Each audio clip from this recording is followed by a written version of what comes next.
for half this team's lifespan, and I wanted to share a couple of reflections from that time. I call this talk Honban wa Renshuu, reflections of the second decade of Bakuhatsu Taiko Dan. Honban Renshuu is an idea that Tiffany Tamaraguchi talks about and really kind of instilled with me, the idea that the stage is practice. You get practice by doing the real thing, right? And so I think that really describes where this team's been, right? Like, we don't have a sensei, we don't have a leader, right? We teach each other, and we've done a lot of new stuff, a lot of really interesting stuff, and that's the only way we can get there is just by getting out there and doing that. I'll get a little background, I guess, myself. I've known a lot of you for Taiko, but I guess I don't talk necessarily a lot about what I do, like why I'm at UC Davis. I came here as a environmental science and management major. I also double majored in anthropology, and I was actually working at the Anthropology Museum on campus after I graduated. I was an intern there. They kept me on. They just, they liked me, I guess, so they kept me around. So I pursued a master's in archaeology and finishing up my PhD candidacy here at UC Davis. That's me excavating in Peru, actually. I'm not sure this one exactly, like 7,000-year-old, approximately year-old individual from the Altiplano up in the highlands of Peru. And I don't want to talk too much about archaeology, other than one thing that I think really connects with Taiko, and what I want to talk to you about today is just like how revolutionary time can be, right? Like the social fabric today is not the social fabric of tomorrow. Things change, and that's the beauty of kind of human society, right? And it's going to be a little bit of the beauty of, I think, this club, this organization, which is like a society, year after year, passing on information to each other, and your repertoire and your values and everything as well. So I also want to talk a little bit about myself too, as just I'm a fourth generation Japanese American going to UC Davis, actually not too far away from where my grandmother was born to Japanese immigrant farmers here in the Central Valley. That's her feeding chickens before she would go to school in the morning, cross the Sacramento River on a boat full of children to get to school.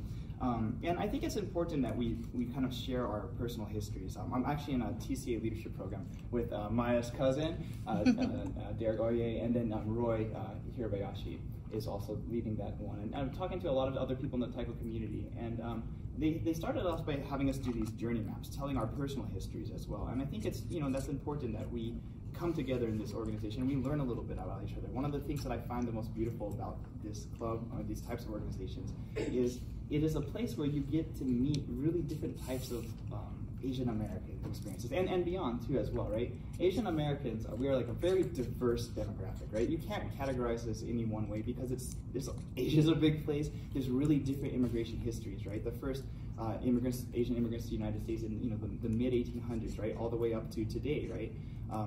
They come from many countries. They have very many different socioeconomic outcomes right now and life conditions. And so I think a group like Bakuhatsu Taiko Dan is interesting because it's a place where a Yonsei Japanese American like myself, whose parents were in camps, right, can meet Shin Issei, people who immigrated themselves or are the descendants of their parents came now, right? Those are very different Japanese experiences, right? And with that, we're also able to learn about these many diasporas that make us who we are, right? And as one of these kind of powerful things that unites kind of, I think, both our experience as collegiate Taiko players, but also Taiko players in general. I'm not going to get huge into Taiko history here today. Suzuka says I talk a lot. I'm trying to keep this. I'm going to try to keep this kind of short. But just for a long story short, that when people start playing Taiko in the United States, whether it's with San Jose Taiko, which are intentionally trying to create an Asian American art form, right, or people like Kinara who are expressing their Japanese American ethnicity, or even people who are joining San Francisco Taiko Dojo. So Seiichi Tanaka immigrates post the 1965 Immigration Neutrality Act, right, part of this new wave of immigrants. But and he's coming with this idea of Taiko as being Japanese, right? But the people who are playing with him, a lot of them are learning because they want to, interact with what it means to be Japanese American, Asian American, it's my grandparents' generation didn't speak a lot about the camps, right? Like the people who were incarcerated.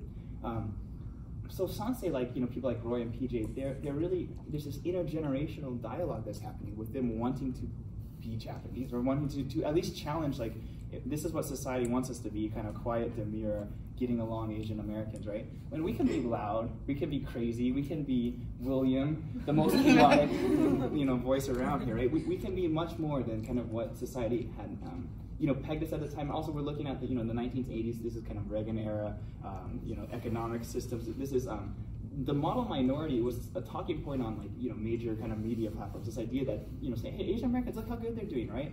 Like they're a good example of minority, right? It's a wedge that they try to divide between Asian Americans and other groups like Black Americans, Indigenous Americans, right?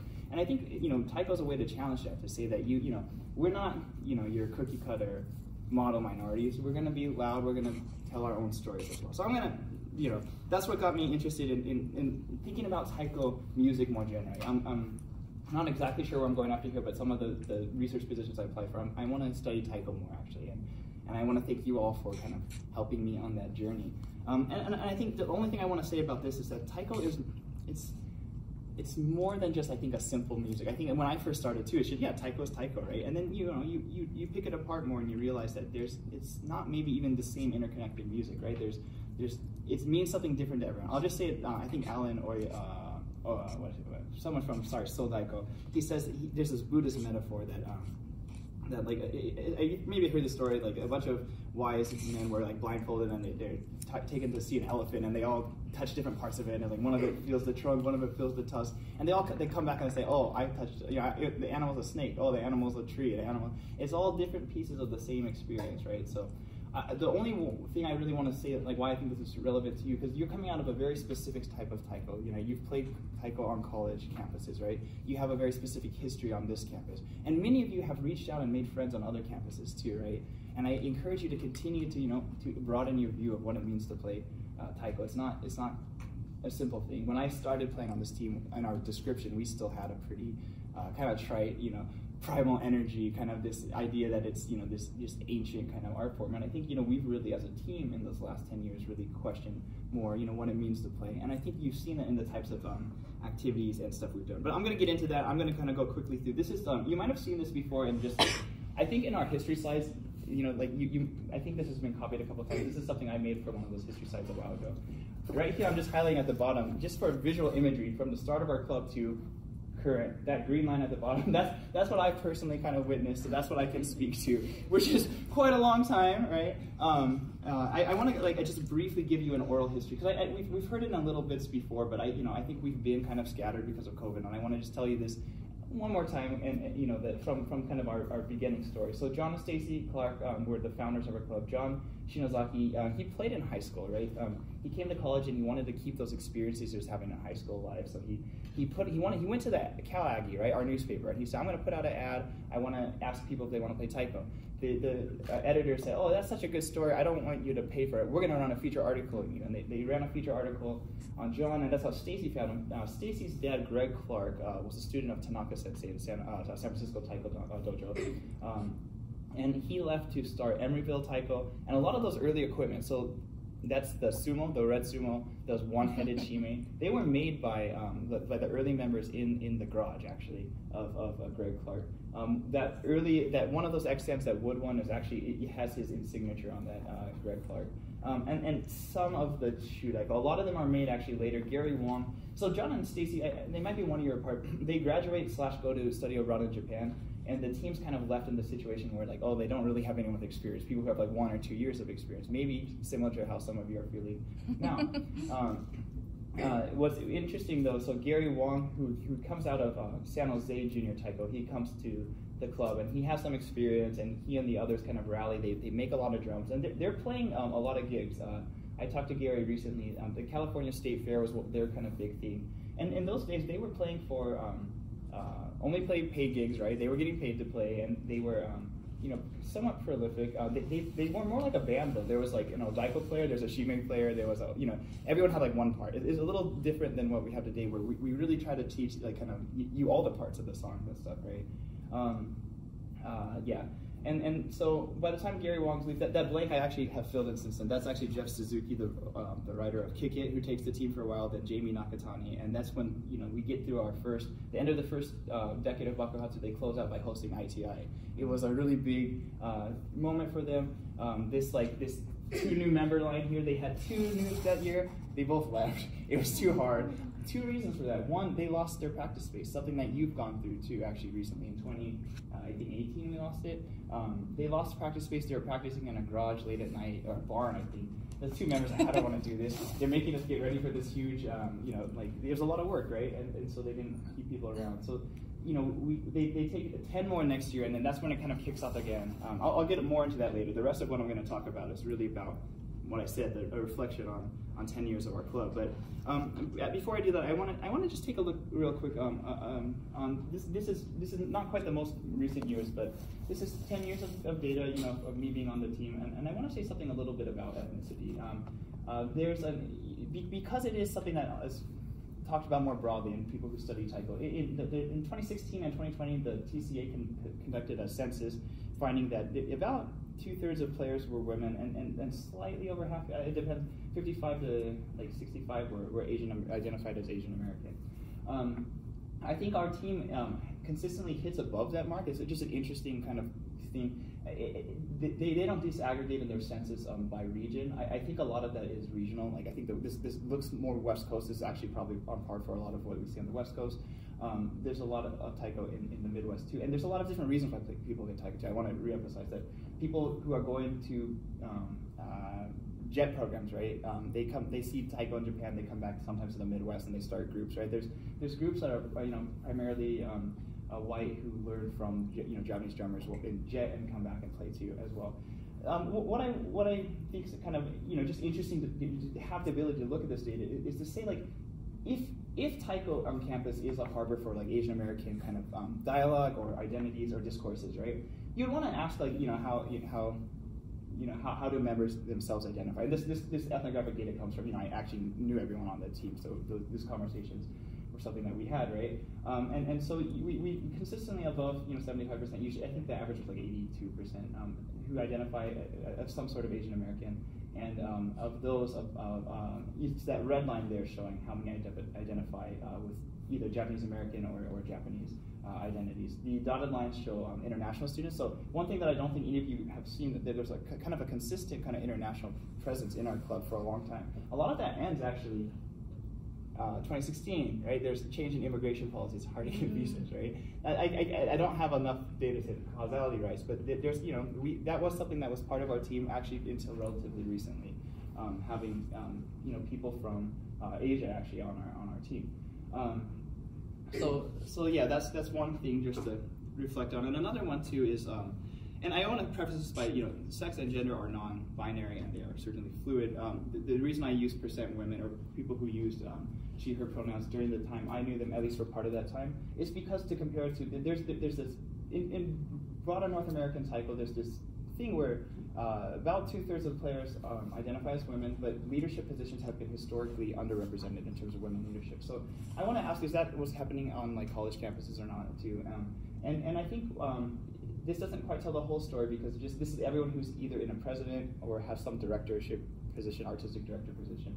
I do think that the percent of women leaders in our organization has kind of it has varied at times. Sometimes it has been below or above kind of the percentage in the team, but that's kind of how the data looks. So I just think it's a slightly different pattern than what we're seeing in North American Taiko too. So.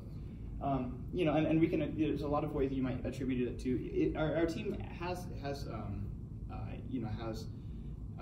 slightly been increasing in that percentage as well. That was not. It was about 50-50 when I had joined, and it's becoming more identifying as women. But that is on par with Taiko around North America. The reason I present this too is because same reason. If Taiko has discourses to be said about identity and gender, then that's something that also is happening on college campuses too. And I know that there are classes that we're taking here, Asian American Studies, Gender Studies, that I hope we have some ability to think critically about what we're doing as artists, right? How we're portraying things when we put on a happy and perform, right? What does that say about ethnicity, right? And are we at least kind of thinking about these in ways that are broadly anti-racist and egalitarian, hopefully, right? That we're doing good with our work and in terms of representation. And I just say that because I think this is a place where that does happen, and I want to just thank you all for taking that seriously as well. Okay, so I'm going to get to the theme kind of this last decade, and I'm going to try to kind of go through it relatively fast. So just kind of what's happened in this last 10 years has kind of been really explosive growth. I want to highlight a couple things that happened in this history. One, about Gen 10 through 12, we get a lot of people who have previous experience. Christine Lee from San Jose Taiko. A bunch of these are actually, all of these are San Jose Taiko. Eliza did it in high school, and Henry is from a group in Japan, and Tayo's from San Francisco Taiko Dojo. But there's everyone else is San Jose Taiko. So a bunch of kids from the San Jose Junior Taiko come and they join our team. This is about that. Right after that, we get invited to Obon. Christine is from that community, but also we just hosted the invitational, right? So we kind of make our entrance into the stage of collegiate taiko players, I suppose.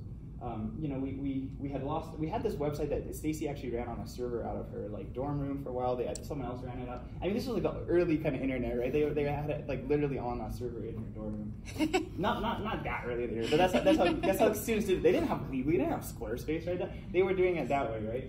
We launched our Bakuhatsu Taiko Dan.com actually the year I joined, actually, yeah. And I think there was a lot of organizational restructuring as the team we kind of grow a bit too in size as well. We start our showcase, I guess it's that 2011 to 2012 year, so 2012 is the first one, Akibono. Soon after that, we start our first of the Sacramento crab feeds. I was actually a service, in JAS, there's this cool program where the service chair serves on the board of the Sacramento GACL. I had done that, and then actually Tayo did that after me and other people. So there was actually a bunch of us who were not just in Taiko, we were in the Japanese American Student Society. We were actually in the Japanese American Citizens League in Sacramento. So we were doing things like Day of Remembrance, these kind of events that remember histories in our community as well. And then later on stuff like the Cherry Blossom Festival and stuff too. But particularly around that early part of that decade, 11 through 12, 13, 14. These are some of the things that we're doing. We're getting instruction with Seichi Tanaka from San Francisco Taiko Dojo, Tayo's sensei. We do this kind of consistently until 2015. We performed at the Northern California Cherry Blossom Festival with them. We actually started Soranguchi with them back then. We did the International Taiko Festival one year. That's like Tanaka Sensei's kind of festival.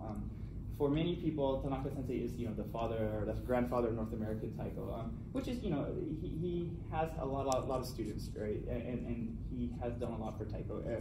I think there's other origins too, like Kinara Taiko from Senjin Temple, from what San Jose Taiko is doing is kind of unique too, and they're all kind of around that same period. But Tanaka Sensei is definitely, I think, probably the most famous of any Taiko instructor, right? But we're working with them and going to their dojo in San Francisco. We're making a lot of new equipment. There was a kind of explosion of the drums we have. In 2012, that's when we purchased the Asano Shime, the two that you played probably the most often. We make a new Chudaiko Den. The next year we had an old Daiko donated to us, the one that you now know as Brosaiden. Debatable if you want to keep calling. I don't know if that's a good name for it, but that's what this is called. Someone from New York, actually, from a Sodaiko, a Buddhist group, they asked me, like, why is it called Brosaiden? It seems kind of gender, especially given the history that even though 2/3 of North American players are women, right?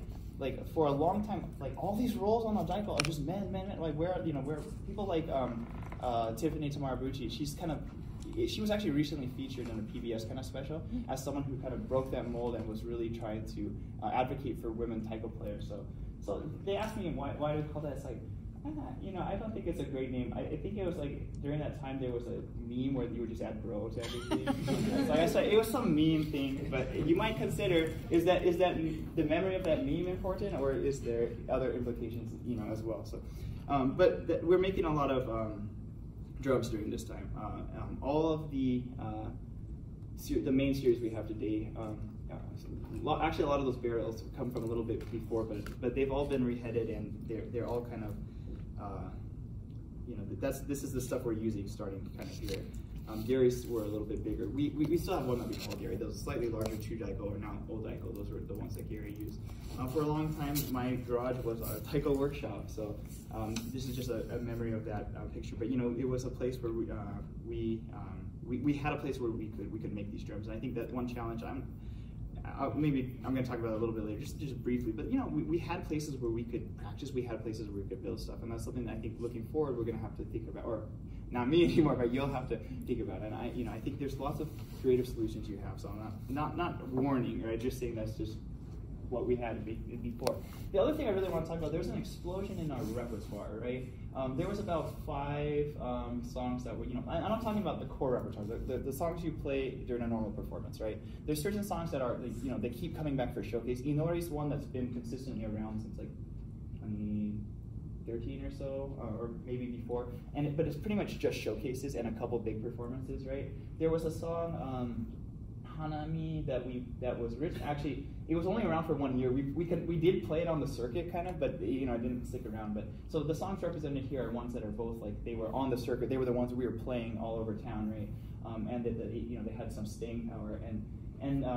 We had about 5 that we would consistently play. And you can see now by the end of this decade, like other than COVID, okay, before the start of COVID, we had depending on who signed up, we had 10 songs that we could choose from, basically, right? Which, when you say it that way, it actually doesn't seem like that much, right? But for a taiko group, especially for a collegiate taiko group, even for a professional group, like a Mano Jaku, where one of our alumni, Sho Yoshida, plays, he was talking to me not that long ago. He says, you know your problem. He's my senpai. He kind of talks out in a bit. He said, you play too many songs. You should focus on a couple songs, right? And I think he's got a point. But I do think what's kind of beautiful about our group too is that we other than Matsuri on this list, there's another one that's not on this list, but these are all original compositions, right? These are all people who have been on our team who wrote these songs, and we learn them and we play them. And I think that's a really valuable part of what we do here, right? We are artists, right? We create, we tell the stories or the feelings we have through music, right? And we do that, with quite a large repertoire, right? And I think that's something that's pretty impressive about this last decade is that we've had consistent songs that we could come back to. Okay, the next set of slides, I want to warn you, I took them from another presentation. I'm not going to get into the details on all these. This is kind of more quantitative analysis. I don't think that's that important for what what we're doing here. But just basically, so what kind of instruments do we use in the songs that we write? A lot of chudaiko, right? A lot of shime, right? Odaiko and about half of them, and a lot of narimono, about half of them. But then even though we have okedo, even though we have other styles, that's what we write with. That's the stuff we write for. This is the the kata we use predominantly. And I broke down, sorry, the first column. That's all the songs, like so 34 songs that we have in our full repertoire versus the core ones. Beta is mostly what we play. Naname, there's it's quite a small percentage. And then after that, like there's one or two, like usually just a type song, right? There's like one that uses yatai, one that uses a shime set, kind of stuff like that. So. What are some of the musical characteristics of the songs that we've been writing?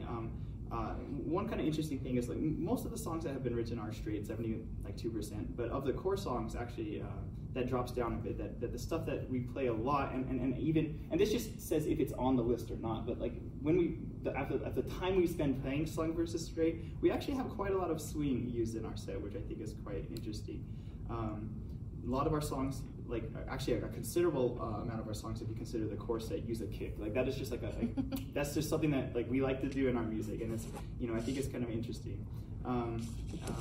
Solos are pretty common in our songs. Solos and duets. There's kind of variable structure to how we do that. Just maybe let me go a little off script. Just watching that kind of the solo earlier, just something just real little I've been thinking about. It's like so. Watching the Enma solo, thanks for putting that on. When I first started, playing taiko, I think what I thought and what I was taught is like the soloist, like that's what's going on, right? When I watch soloists today, like soloists, like yeah, they're good, but what I really saw when I watched that was how many people it took to support that, right? I think soloing is an active community too. Maddie gave me a bachi. Maya was playing the backbeat right on the canon, right? You were on like William screaming, right? Like so I think that solo is not just about the individual. I think solo is actually a reenactment of I think what taiko does in a large sense, like a community supports an individual, right? And you have that to fall back on. I think that's really, really pretty. Yeah, okay, so other stuff, song architecture. The one cool finding from this is through songs, so songs that don't repeat, are actually kind of decently high in the overall repertoire, but especially in the core repertoire. And I've talked to some of you, to us this year and former members, and there's something about not having to repeat that people say, oh, it's easy because I know exactly where I am in the song. I think it says something to how we learn music, which is by rote, by just practice. We just hear it and then you just do it, right? And that's how we teach, right? Kuchi shoga and just line by line. So it comes out in, the way we teach comes out in what we write. It's all kind of connected like that. Narimono, it's in a lot of our songs. And is it written or is it free form like Sarah Steve? About half the time it's not really written. Just do what you want, right? And it's even more so in our core repertoire. I think what's really I'll tell you a quick story. When I was first or second year, we were playing Kick It for Tanaka Sensei, and me and Henry went and sat on the side because we didn't know the song yet. We didn't learn it yet, and he's like, "What are you doing?" I don't know the song, and he gives us a shaker. He's like, "Then shake." So we have like these shows on. We don't know what we're doing. We're just shaking in the background. But we went back and we looked at all our songs and we said, "Okay, why are people sitting in the back when they could be adding something to the music, right?" And so we actually just started like not worrying about it and just letting people shake, and that's been kind of one of the big, I think, things that how our music's changed a bit. This is more qualitative, and this I don't want to get too much into details. Other than that I just give you a bunch of like, hey, look at these quantitative numbers about our songs. But I think what's also really beautiful, like these are good compositions. Matsuda Hanabi, what I'm showing here is the dominant beats of the back line compared to the A B A section, the thing that starts off the whole song after the intro, like a little bit, right? And you'll notice like most of the accents are on the upbeat, which contrasts to kind of that. The backline that's kind of given by the Odaiko and Shime, which I think gives it that real bouncy song. Compare that to something like Shio, where the dominant beats are on that one, right? Most of the time, and that gives a very serious song, right? So I also hope that as you play taiko, at some point you'll stop to think about how the form influences the meaning as well, right? And to whatever extent that means to you, whether it's like how do I make a super cool solo versus how do I write a song? I think composition is part of that, right? All of you have to know composition to some extent because you solo, you improvise, you help each other out, right? And so thinking about music to some, I don't think it has to be like theory, but I think it's to some degree just giving it that consideration. What feels good? What makes something sound poppy versus kind of drivey, right? It's useful, right? Okay, let's cruise through this. I'm sorry, I'm taking a while. No, you're fine. We're ahead by like 30 minutes, so. Nice. We're ahead. We're behind and now we're ahead. We have tons of extra time. So I was just talk a little bit about some of the another thing about this last decade is just like the amount of kind of the performances and the things we do, the things we produce, right? San Jose Obon, I think is honestly one of the biggest ones, and I think easy to overlook because it happens in the summertime, but it's just kind of a staple of the yearly cycle. And I think what's so good about this event is it really grounds what we're doing as players in like what taiko is in a broader community sense, right? To see where taiko is played at an Obon festival, right? With remembering people who have passed on, with people who are there kind of because that culture exists. It's there in the world, right? I think on campus sometimes it's easy because on campus you can go do anything, right? You can take classes in whatever you want. You can join whatever kind of an ensemble. But then for you to go to Obon and see like this is not just just esoteric something I learned on campus, but this is the living heartbeat of communities, right? Who have been marginalized. A lot of these temples were like burned down during the war, right? And to see like that, a lot of Japantowns were sometimes forcibly destroyed. Sacramento, if you go up to, the Capitol Drive leading up that big boulevard leading up to the Capitol, that used to be Japantown until it was blighted by the city. The city wanted to develop, where that Wells Fargo is, right? So they ruled those houses to be blighted so that they could eminent domain, they could take the property, they would pay the owners, and they had no choice, right? So the reason why there's not so many Japantowns isn't always just because economics and assimilation. It's also because of racial hierarchy in America. So that's to see that I think is important, and San Jose Obon I think gives you that, and it's just joyful in a way that I think is super important. That's Christine. We saw her for everyone who's there. That Rhythm Spirit. Christine was a junior member of San Jose Taiko, was a member of our team, and is now continuing as a performing member of San Jose Taiko. Another thing, that really defines this era, this last 10 years, has been, showcase. This is, I think you're all aware of how important showcase is in our annual cycle as well, right? But can you imagine, not having showcase, like what that team would have been like? Pretty different, right? We started in Freeborn Hall. That picture is actually in the backstage of Freeborn. It used to be a place that we could rent on campus. I think there was earthquake retrofitting that ultimately why we moved to Petra's Memorial Theater. We just couldn't book the place anymore. But that's been a good collaboration with the city. We've done that since Todoroki. and then we've been there ever since, other than the 2 years we were online. But yeah, that's but growing from this early kind of just playing taiko, just seeing what we can, to really, I think, developing a stage, I don't know, a show, right? Like each of our shows, they're unique and they're beautiful in their own ways, but they also are a format that we've developed together, right? Like each one of us have kind of continuously, tweaked it. It's more like evolution than design, right? We have the same product, we tweak it a little bit. Some things work, some things don't work, and I think we've really come up with something that is kind of, it's not like super different from, I guess, other collegiate taikos or stuff. We're using the same kind of, they're in conversation with each other, sure, but I do think like things like enma, right, is something that I think is really kind of special, in that the music is about, it has that concordance, right? Like we're the meaning of the song and the graduation, the act of graduating are I think in harmony, and this is glorious graduation. So, but I think it just it's really emblematic of the type of show we've built over the years, and the fact that this is a bunch of people watching a showcase at the beginning of the year too. That it's become something that's kind of been institutionalized, and I think there's that we all know to look forward to it. We share, we transmit that. So the reason why they look the same every year, or that there are variations of a theme, is because like we've made it that way, right? I think there's both beauty in that, but also some caution too, that that you want to be able to create too, right? Not to be locked too much as well. So I want you to continue to value your traditions, right? I've been part of these as well, but I don't want you to feel limited to them as well either, right? If you're going to create something truly new and something for the next 10 years, right? You gotta try something else as well, right? Okay, so I think another important thing reflected on this last decade is the amount of kind of community involvement we've been a part of. The JCL, like I mentioned earlier, myself and a couple others had served on a board in Sacramento. We played in so Crab Feed is this. It became the traditional first performance for members for a long time. It was every January is a fundraiser for the Sacramento JSCL, but not only that, but like Day of Remembrance kind of and Manzanar Pilgrimage and the kind of protest work we've been doing, which I think has been really vital to kind of build types of solidarity both within Asian America and beyond. This is us with Sage Romero in Bishop. This was on the Manzanar Pilgrimage. This is a Blythe. She's actually from a different JCL chapter, but helped organize that. And I think this was a really meaningful experience. The only thing I have to say about this is, it's really far. I understand why it's hard to get down there, but like to take these opportunities, I think is super important, right? When they present themselves, because that's using taiko in a way that I think it is well fitted to do and to have social importance. I don't know if you know this, but so Manzanar was going to be just destroyed, right, by the army, right?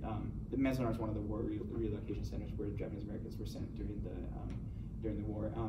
But there had been a priest, a Buddhist and a Christian priest who returned every year to do ceremonies for the people who died during camp, right? And one of these pilgrimages to kind of process for the preservation of the site itself as a historical site. That's where like people like Kenny Endo were, just like before they even really got into taiko, they were just jamming and making it up as part of these kind of like protests and stuff too. So I think learning that history and engaging in it, I think will be very rewarding for you as well as I think do real good in the world. I think sometimes we say to ourselves, oh, we're just students, right? It's hard, and I do want you to focus. I do want to say I do want you to focus on your schoolwork, right? But I think to say that we're just students is so demeaning when some of the most important like visionaries and shakers in this society have been students, right? Like the Black Panthers, right? These like street scholars, right? These are people. San Jose Psycho starts out of San Jose State with these kind of third world movement that's going on at the time. Students are powerful when you put yourself together to do something. And I think you have the ability to challenge old people like me and people older than me, right? Because you have new ways of thinking, right? You have ways that you can kind of contribute that way. And I think I hope you continue to do that. The ITI, we hosted that in 2016. This is actually this is our first Cherry Blossom Festival, actually, so it was around that time. Our first Cherry Blossom Festival was a fundraiser for ITA. No, I'm sorry, this is actually the week after that or something. this is a group that I forgot which group this is, but this is us jamming at Sudworth the night before the ITI, and I hope some of you are taking classes in Silec, right? That's actually where we had our show, right? That's where all the players did their show. The different workshops were in various classrooms. We actually wrote an odori that year, Issa and I. So it was I don't even really remember, but like the senior graduation piece was kind of like Aja and I felt like a original odori.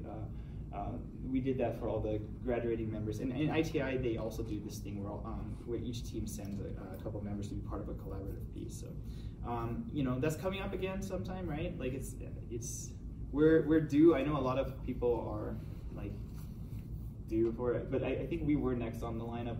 I'm not saying you have to take it, but I want you to think about what this does and maybe ask yourself, what is the value of the invitational, right? Is there a reason why it provides something to collegiate taiko communities, and what would it take and what would it look like if we wanted to do it, right? I think you can imagine that, and you can say maybe not now, but that's what every other school I've talked to has said too. So maybe think about that as well.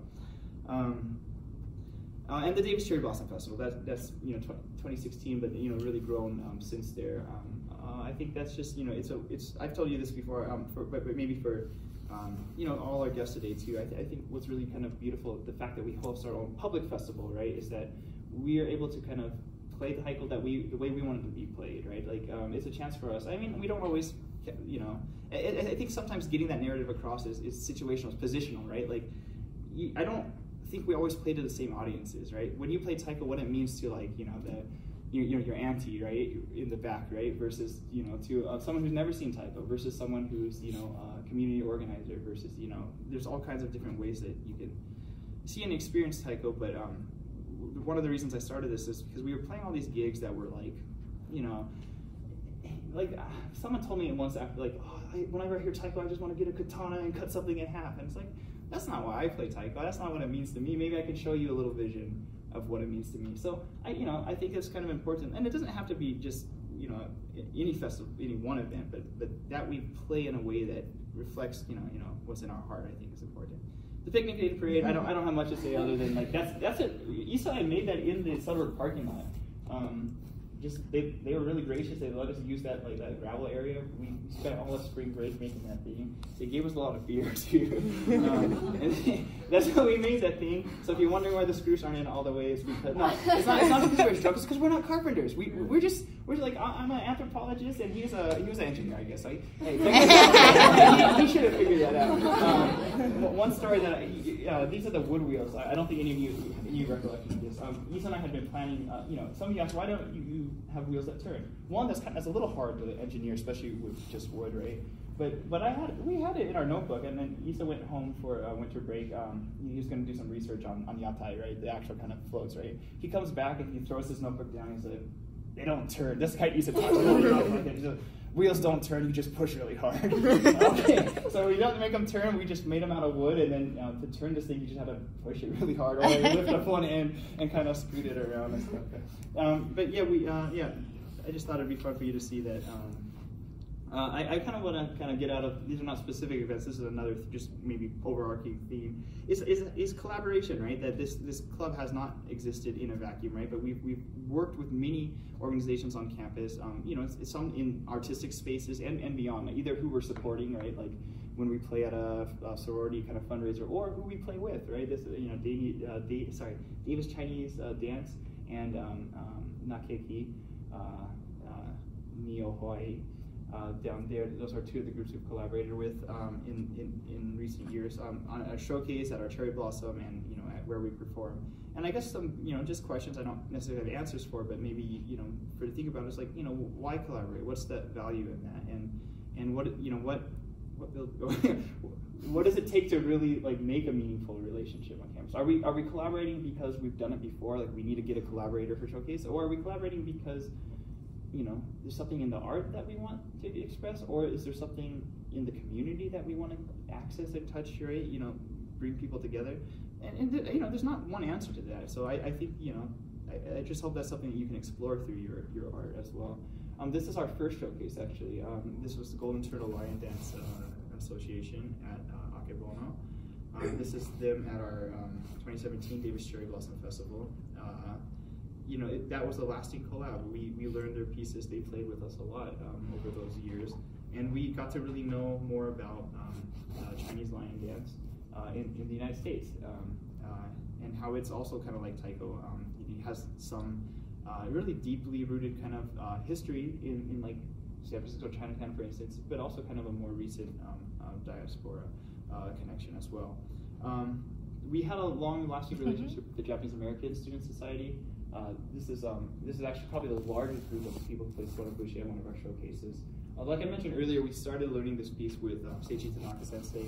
We performed it with them at we just danced with them at their Northern California Cherry Blossom Festival.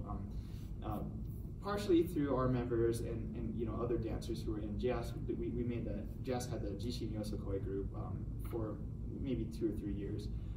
Then Tomoki Masakawa was a member of ours who actually had learned it in high school too, so he brought that experience with him, and then he and I arranged an acoustic version so we could play the music, right? We didn't have to just put on a track in 2018, and I think I don't remember what year this is, but I just, you know, I wanted to, you know, Victoria just finished teaching this too, and I just wanted to, you know, kind of show this, you know, this connection that dates back to these like really interesting collaboratives, right, with San Francisco Taiko Dojo and with Jax and others. So, you know, thanks for continuing that, Victoria. I think that was really awesome, and seeing us all do that as our what do you call our farewell thing at the last festival, our encore piece, that was cool. So thanks for that. Okay, I'm almost done, I promise. I'm gonna just talk a little bit, just like just structural. So this last section, I'm gonna kind of let me just skip some of this stuff and say, like, you know, how has our organization changed, or you know, over this last decade. I don't have too much interpretive stuff to say about how our team has been big at some point. And, yeah, we're small now. That's the one thing. But we're coming off actually one of the biggest places we've ever been. We had the biggest team right before COVID, and now we're at the smallest in the last decade. There's certain times when we have a lot of new members and stuff, but I don't really have much to say about that. I want to just kind of talk about kind of the stuff we've been recognized for. I know that because this doesn't maybe exist in our memory as so much, but this team, I just want to also convey that it has a public presence, right? When the city sees Bakuhatsu Taiko Dan, they think a certain thing, right? When campus sees that name, right? Because they remember us. So I just wanted to recognize some of the things that we've been awarded for by the campus and community. We had this Principal's Community Award for the Davis Cherry Blossom Festival in 2019. That's one of the big community awards that Davis gives out. This is kind of just silly, but it's the Marshal's Choice Award 2017-2019. That 2 times out of 2 times that thing entered the parade, we won the Marshal's Choice Awards until this last one, which I don't think they actually gave an award. So the Marshal arrived late, so I don't think the it Marshal counts. missed the parade, so that doesn't count against us, right? We're still 2 for 2. 2 for 2 asterisk there, right? So we're still an undefeated float. So that's going forward. Also, we did win the Northern California and the Western Nevada Pacific's Japanese American Citizen League's Youth Dharma Award. This is an award that goes out to the Dharma Award, Daruma Award. That's the monk who tips over and gets back up and stuff. Daruma Award is usually given to how do you say, an elder, someone who's done a lot of work in their lifetime, right? But they have a youth version of the award for young people who are doing kind of important social justice work. And we won that in 2021 actually for our protest work. In the last couple of years, this is at Tanforan, where we were protesting immigrant detention, so on civil charges, right? So non-criminal charges. They were, ICE just rounds up people and they keep them at Yuba County Prison. So we were there performing with Suru for Solidarity against those detention practices. At that performance, you could hear the detainees were yelling out from the prison, like, "Oh, we hear you, keep playing, keep playing." We actually moved from the front steps to the street so that they could see us from the windows of their cell. That's us playing Enma. But we also played, in support of Black Lives Matter at Tanforan, as well as, also for ending immigrant detention, as well as the vigil for the shootings in Atlanta. We protested deportations by the governor at the Capitol. Some of you were there. I think Sarah and Maddie were there, so thank you for doing that work. And then last but not least, hey, we won the costume contest for the dodgeball in the winter 2015. This is just for fun, but there's Greg looks great. Go out and do that, right? Just have fun and get out there. So I had kind of big picture themes I wanted to talk about. Stuff that what has been the discourse within our group for the last decade. That's hard for one person to summarize, and I'm going to try to be as fair as possible about it. So I'm not going to try to tell you my hot takes on these. I want to tell you what we've talked about, and then I'll let you kind of think them through on your own. Are we a social club, or are we a performing ensemble? I think this has been asked in a variety of contexts. I don't think it's choice one or the other, right? But what might be some of the benefits, or like why might people have had this conversation, right? Particularly because unlike a normal, unlike a social club, right? We hold ourselves to a certain standard, right? We need to make it to practice so that we can perform, right? We want to perform because we think there's value in what that provides, right? So I just want you to think, why might the professionalism of being a performing ensemble be something that people have foregrounded or emphasized at certain points, right? And also, why is a social group also sometimes needing to be foregrounded, right? What something like we're doing tonight, we're not actually, making loud noises, or maybe we're getting better as performers. I think you can get better from a lot of stuff, right? But I think this is important too, right? That we come together and have a chance to talk together. So I don't think this is really a dichotomy. I just think this is something that I think we constantly ask ourselves, and I think we get better by asking that question and having honest discussions with each other as well. I'll give a case study that is kind of, we used to play IM sports together. I was with Jazz a lot too, and this was a way that I think it was not Taiko. We were playing just sports together and stuff, but it was also a lot of the same people from Taiko, and we was keeping us condition, workout. We would talk about how sports are like Taiko. Tanaka Sensei he was a baseball player, honestly, before he was a Taiko player. And so this is just a case study of one case in which I think they married that question, right? We can be a Taiko team outside of Taiko and still be improving as players and still be having fun together, right? And I think that's just something I really just wanted to tell you that too, because it's a good idea for you. All right, you gotta get. We used to work out a lot too. I promise I wouldn't go old man, but we used to work out a lot too, right? We would run a lot. What you trying to say, Greg? I'm saying we don't run anymore, and we used to run for an hour, a week, right? Yeah. Oh. Okay. Okay, like I tell you a million times, Taiko, you lift a light thing 10,000 times, right? You don't have to lift a log, right? You're lifting 120 gram, bachi, 10,000 times, right? So cardio is important, and just endurance is important, and just doing a little bit every week, conditioning is important. Another theme I wanted that's been, likewise, I don't, it's not me telling you the right way. Just this is what the discussion has been. As a team, how do we interact with leadership or collectivism, right? Is the team, how do we organize ourselves to get the things we want to get done? And I just want to present some just data first, right? This is team members. I put this together today. So the blue line's the number of presidents that have been in the team. The red line's the number of board members, and the yellow is the number of team members. So you can see that the board members and the team members roughly follow each other. So roughly the same percentage of the team has been board members, a slight increase in board members during this time period. But the really thing I want you to look at, look how huge this board has got, right? And before that line starts, they technically do have a treasurer and a secretary. I don't have as much data there, but they just didn't have a board in the same way we did. They had and you saw from earlier when I showed you that graph, Gary Wong was in charge for 5 years, right? You had really strong presidents before, right? Individuals who were carrying the team and stuff. And then in 2011, 2010ish, they have a group of people who are kind of making these decisions as they're separating executive direction from artistic direction to some degree, right? Having dedicated positions for showcase and later events like Cherry Blossom, having our workouts director, having a communications officer sometimes, web designer, historian, and part of it is this process to be inclusive, right? Honestly, so that when the bylaws were written in like 2013 or so, right?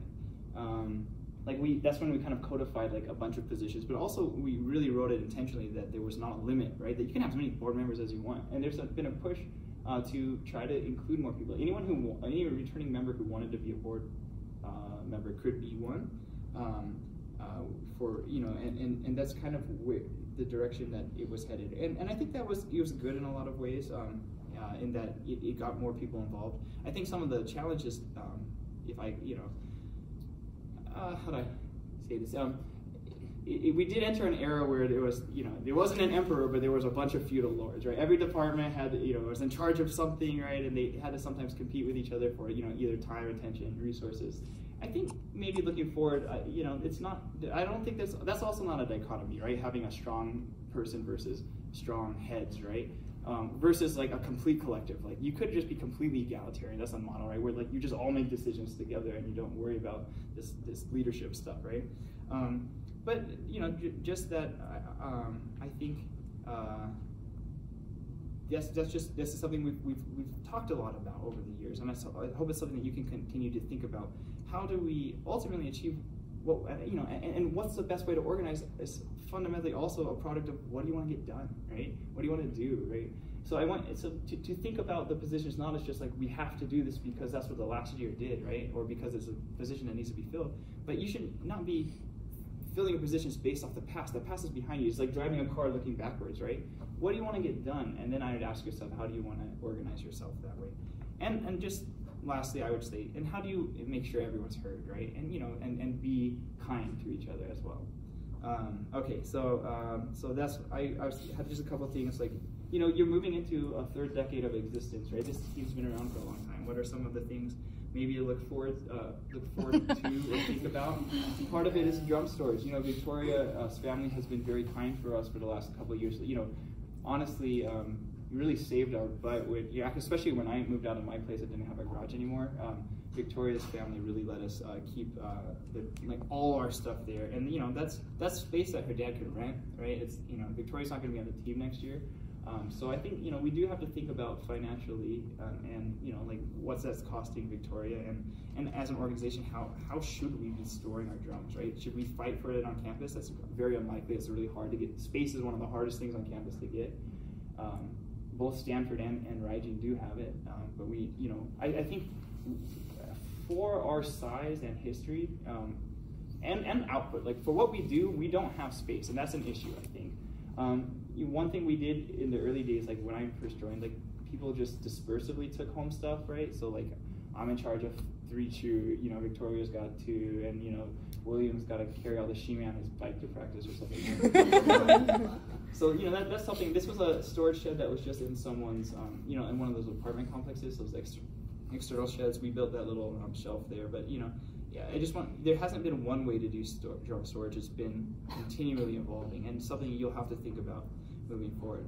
Similarly, practice space. As you could see, the last time that the team really faced a crash was when they lost practice space. We lost practice space in 2018. I tried fighting for it on campus with the ARC. I talked to different departments. I had Ashley help me out with something too, with getting in touch with some other organizations. I think that's still ongoing. Victoria was part of that. But you have to get a place to practice, right? Right now, using the open rec's fine until they are, until there's someone else needs that space, right?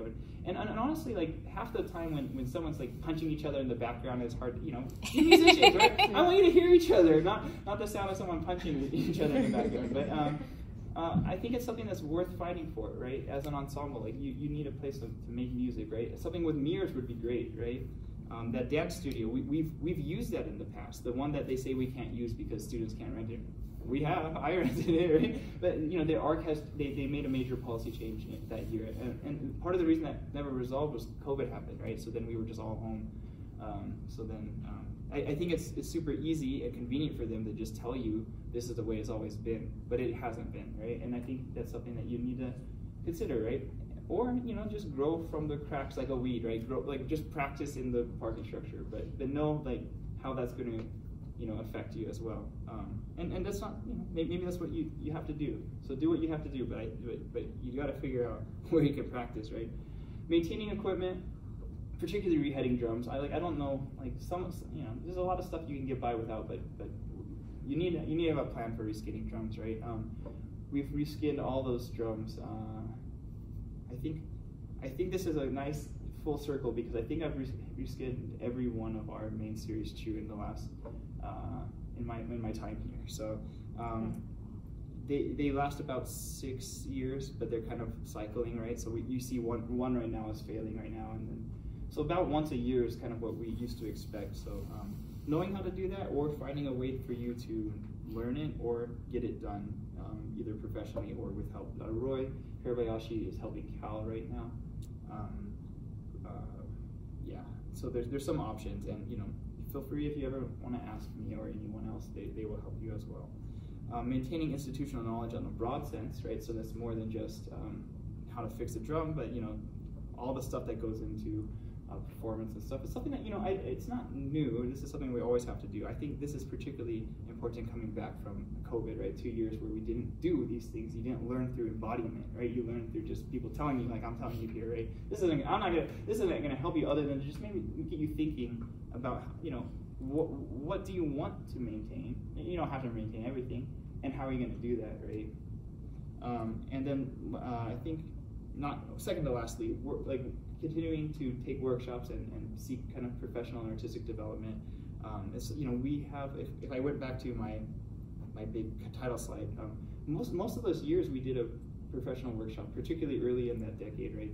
From San Francisco Taiko Dan, from our dojo, from Sacramento Taiko Dan, from San Jose, any others, Kageyama, actually the ones that you remember, and one earlier too, but yeah, finding those professionals to help you in getting those workshops, I think will be helping in the future, as well as getting back on that circuit, performing again, right? That because to tie it all together, I think this is where you become a taiko player, is by getting out there and performing. This is at the Sat Kings, right? It's just sometimes it's these really meaningful performances, and sometimes it's it's getting out there and learning and growing together, right? And finding what matters, right? Finding what sounds good, finding what works, and also this pays your bottom line sometimes as well too, right? San Jose Taiko likes to imagine they call it a dollar sign versus hearts versus dollar sign. You can imagine like two axes, right? One is like the social importance or the meaningfulness of the event, and one is how much you're getting paid, right? You want to be in that quadrant where you're getting paid and it's meaningful, right? Sometimes you're willing to take a financial hit to do it because it matters, right? And sometimes, it's maybe not the most meaningful thing, but they're paying you a lot of money, right? And maybe you got to do that sometimes. You probably never want to do one that it's like, we're working for Big Tobacco and we're paying money to do it. You probably don't want to do that one, right? But, I want you to at least think about, like, why perform, right? There's a lot of reasons to do it, and just, just having some sort of model or theory to kind of think about that might be useful as well. Lastly, I want to say I'm leaving now. A bunch of us are leaving now, and this is something that I don't think we've talked about so explicitly on our team. And for better or worse, I think there's a certain art to graduating. That I'm one to talk. I haven't graduated for so long, right? But because of that, I've seen what that process is like, right? And often, honestly, I feel sometimes like I've existed in this liminal space. I should be gone, right? But I'm still here. And I think one thing from that has been, maybe starting to think about this is not for the returning members. This is for all of us who leave. What are the ethics and the considerations of being an alumni as well, right? This image is Sho Yoshida. He was an alumni who played with us at San Jose Obon, there was actually a long period of that in that middle part of that decade where alumni played with us like quite frequently. Actually, it was actually during that the 2018-ish board meeting where the team at that time decided they didn't want alumni to play as much as well. That was an active decision that was made. I think whatever that team decides, what I'm asking us as alumni to do is I try to make it a simple set of rules or something. Like, think about it. If you're going to be an ancestor, if you're going to be a ghost, be one that can be respected. It's there, someone that brings comfort and joy for the people. So that they see you and they're happy. Right? That I would say, once you try to exert your will from beyond the grave, though, right? Once you tell people, oh, you're not doing it right, you should do it this way instead, right? It creates I think a problem, right? That it's irreconcilable because you're no longer in the same existence as them. You're not a student making the decisions that they're making. You don't have to run the class and and balance Taiko artistic development, your personal professional development, right? So I say when we go, I think just always be kind and be the kind of ghost that you'd want people to respect, I suppose, right? But likewise for you returning members, how you deal with those relationships and what you want to do in the future, it's up to you, right? And I think there's a lot of knowledge and resources that are still in this area. One thing I hear from alumni all the time is like, they never ask us, like we could help them, but they never ask us, right? And what I tell them is, let them do their thing. They'll ask you if they need you, right? But this is my chance to tell you that they are there and they're ready to help you. So yeah, however you want to move forward, just know that we support you. And that's it. So I didn't think I'd get emotional, shoot. So, Yay!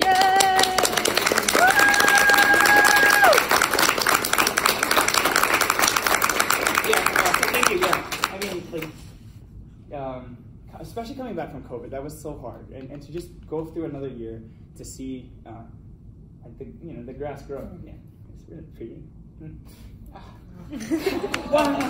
Okay. But what I wanted to say is I just really appreciate all of you.